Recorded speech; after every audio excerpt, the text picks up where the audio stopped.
and just try my best to get a voice back in Parliament for the people of Cairns. I think we've been forgotten about up here.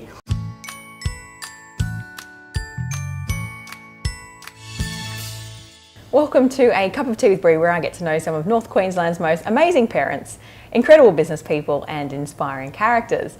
Now, today's guest has a strong passion for speaking up for those who need a voice. He is currently a candidate for the seat of Leichhardt and is pushing for a positive change in our community. So please welcome Chad Anderson. How are you today? I'm well, thank you. Yourself? Great to have you here for a cup of tea. Thank you very much. Like your tea? I do, thank you very much. Lovely, thank you. Don't burn your hands, don't burn your hands. No. So tell me about your childhood. Where were you born, Chad? Are you a local? I've lived in Cairns for over 10 years. Okay. And I was born in Wollongong in New South Wales on the beach. Ah, New South Welsh man. Yeah, I grew up in a surfing culture and pretty good Aussie lifestyle. I'm from Coffs Harbour. Oh, okay, yeah. There we go. A lot of similarities between the two, yep. There's a lot of surfing out at Coffs, yeah. So what was your life like then growing up? I was beach life. Yeah. Yeah, basically. So surfing culture and surfing and dirt bikes, I think. Yeah. And how many brothers and sisters do you have? I have one younger brother. So you're the eldest. I am, yeah. You're the mature one. I am. I'm supposed to be leading the way. Yeah, that's it. So tell me, what did you want to be when you grew up? We travelled a lot. So I wanted to be involved in travel in any capacity, whether that was a pilot or a travel agent, but I wanted to continue to travel extensively because I'd seen more countries in the world at the age of 10 than most people will probably see in their life. I was very, very lucky. I had parents that travelled a lot through Asia and Europe. So what was that for their work or? So my father worked for Apple back in the 80s, and we did quite a bit of travel through Southeast Asia, and all I wanted to do when I was at high school, when they asked me what I wanted to do for work experience, was just to get involved in something where I could just continue to travel. Wow. And it's funny how it turned out. I married somebody from another country, and I moved to Cairns, and now I travel about 4 or 5 times a year, mostly to Indonesia and to Korea, where my partner's from, my wife's from, and I spent most of my professional life after teaching travelling around Cape York and Torres Strait. So I got to live the dream. Still living it, yeah. So you're a teacher now, primary school teacher or high school teacher? Yeah, both here in Cairns, yeah. Wow. Yeah. That must be good fun for you. It's never a dull moment. Yeah. It's I love teaching. It's I think for most teachers, it's in our blood. We just want to. We believe in education, and it's a pretty important value for us. We see it as a way of life, and it flows through everything that we do. I wouldn't be being honest if I said education wasn't part of one of the reasons why I'm getting into politics. I just think people need to be more aware of what's going on and what they're entitled to. And I don't believe we're getting a fair deal. So you'll see a lot of teaching and learning come through in a lot of my messages and my political campaigning. It'll be a lot about educating people about their rights and freedoms, because I think sometimes the culture that we're living in these days, some of those rights and freedoms have been taken away from us. So you'll see a lot of that coming through from me. I'm more teacher first, politician second. Okay. Yeah, always. Yeah.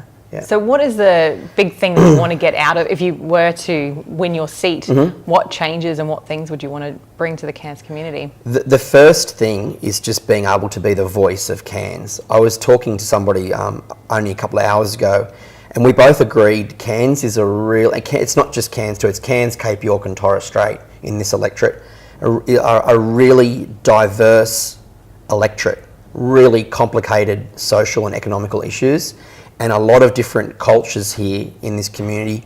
So the policies and the issues and the voice that the people of this electorate, which is from Cairns to Torres Strait, we really need to have a certain voice to be able to do that job properly.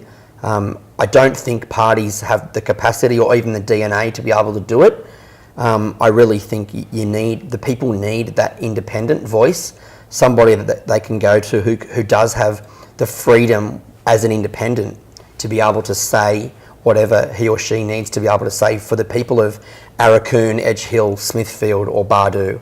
People need to have a voice that they can trust that will actually represent what they need, and without worrying about what a party's going to say or whether it's going to upset or be in disagreement with, some of the corporate party values. So I think that's the direction most independents are trying to head in.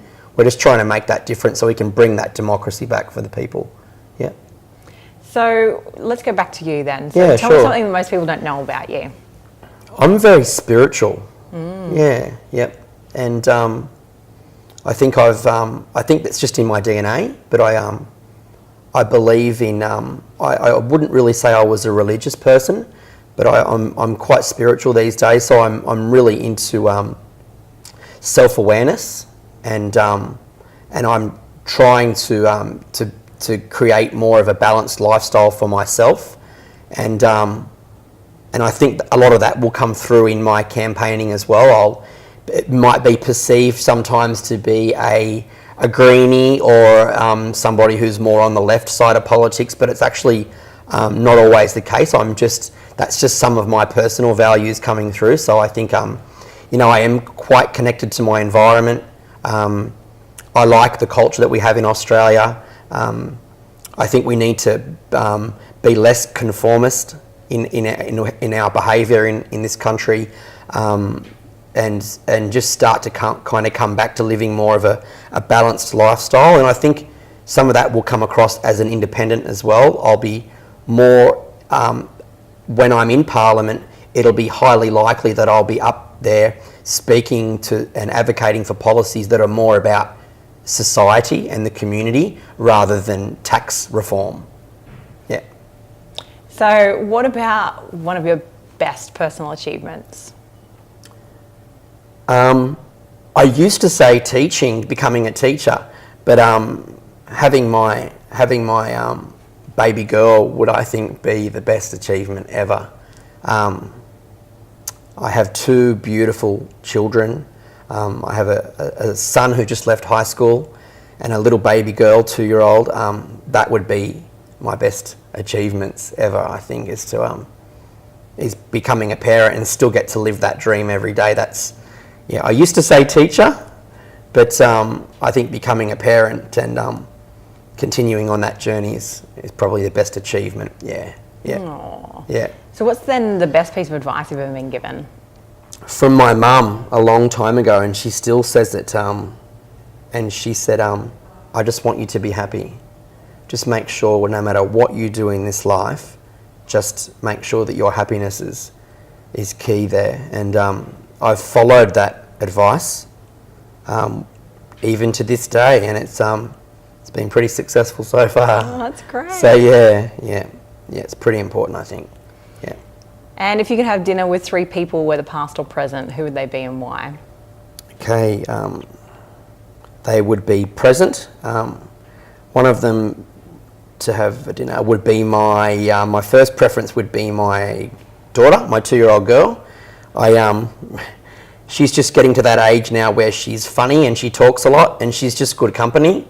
So and I just like to hang out with her. So it wasn't the same when she was 1, but now at 2 she's just really cool and really a really nice person to be with, and very thoughtful young child. The second 2 would be at the moment would be political identities. One would be Dr. Karen Phelps, the Independent in Sydney.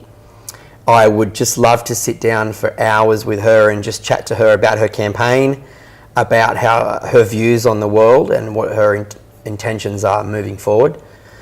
And right now in the middle of the campaign, I'd like to sit down and talk with Scott Morrison, the PM, and have a chat about representation and how we're going to get the country back on track. Yeah. Nice. Yeah. Any parting words that you want to leave us with about your campaign, or anything you want families of Cairns to know about you?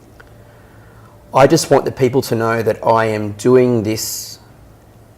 I'm getting involved in politics for the first time in my life because, unlike a lot of people, but like a lot of Australians, I just couldn't sit by and do nothing while the current political situation rolls out in this country. I just like a teacher, I just wanted to be part of the change process, and all I'm trying to do as an independent is just bring about some positive change in leadership culture, and just try my best to get a voice back in Parliament for the people of Cairns. I think we've been forgotten about up here.